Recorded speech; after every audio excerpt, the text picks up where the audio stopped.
Welcome to Samba Samba. Enjoy the video.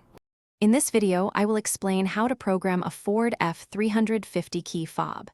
This simple method allows you to add new fobs or reprogram existing ones right at home. You won't need any specialized equipment or a trip to the dealership, saving you time and money.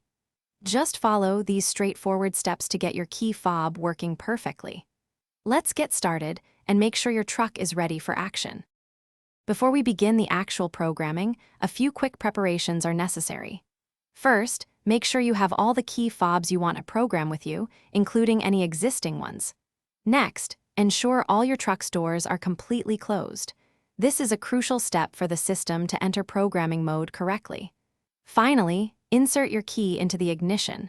We're almost ready to start the sequence. Now for the main event.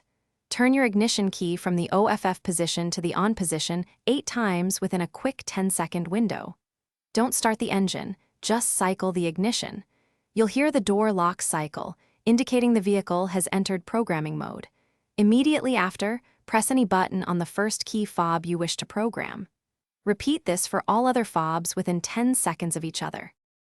To finalize the programming, simply turn the ignition key to the OFF position. The door locks will cycle again, confirming you've exited programming mode.